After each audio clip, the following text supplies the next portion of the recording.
This is section 4.4, part 3, where we are going to factor out a monomial first. So sometimes it may look like you have a problem that's in the form of ax squared plus bx plus c, and you may really not. Alright, so what you want to do is just before you jump into factoring, analyze the problem and see, is there a GCF, a monomial, a one term that I could pull out before I start factoring. Alright, and sometimes if you find that monomial or that GCF first, that can save you a little bit of trouble. Alright, and you can factor as we would in 4.3 instead of 4.4, because I'm sure we all agree that it's less work to factor using the method in 4.3. But sometimes it's not always possible. So let's take a look at our problem. We've got 3x squared plus 24x plus 21. All right, and what we really want to do is look at each term individually, all right, and see if there's anything common of all three of them. So I've got a 3x squared, I've got 24x, I've got 21. 3, 24, 21. Is there a GCF there? Looks like I can pull out a 3. Alright, so what I'm going to do first is factor that 3 out at the beginning. And then I'm going to be left with x squared, because 3x squared divided by 3 is x squared. 24x divided by 3 gives me 8x. And 21 divided by 3 gives me 7. So after I pull out a 3, now I'm left with x squared plus 8x plus 7. Look at that leading coefficient. What is it? It's 1. So this is now a 4.3 type of problem, where all I have to do is find the factors of c that add up to b. So I want to find the factors of 7 that add up to 8. Well, the factors of 7 are 1 and 7. 1 plus 7 is 8. So these are the factors I need.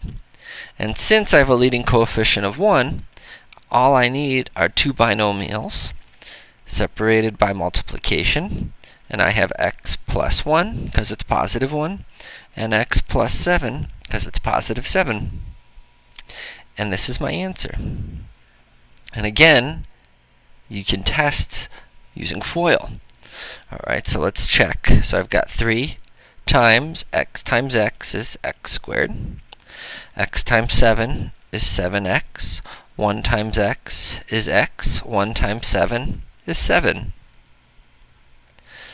Combine your like terms. So I've got 3 x squared plus 8x plus 7.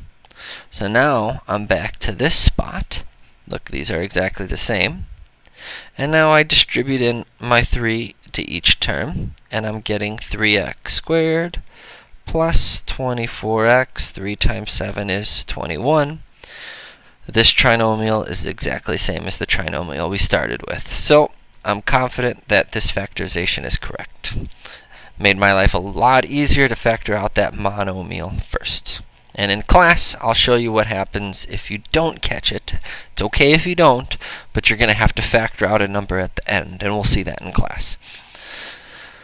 So let's look at 6x squared minus 24.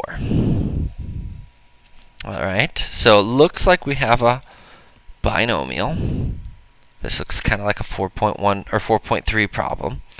Binomial with subtraction.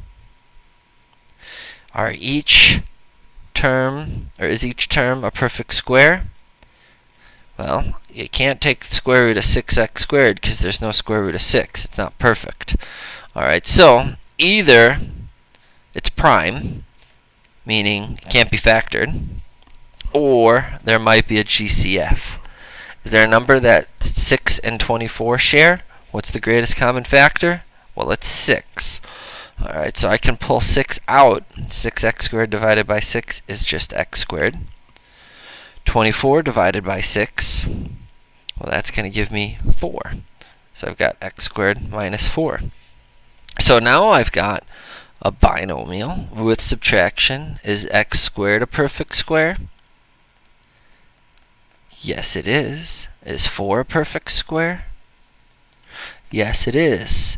So this is, if you remember, this is now in the form, I'll put it in red up here, a squared minus b squared is equal to a plus b, the quantity a plus b, times the quantity a minus b, where x is my a, 2 is my b. So I simply have to plug x in for all the a's, 2 in for all the b's. So I've got 6, and I've got 2 quantities here, and my a is x, so I've got x plus 2 and x minus 2. There's your answer.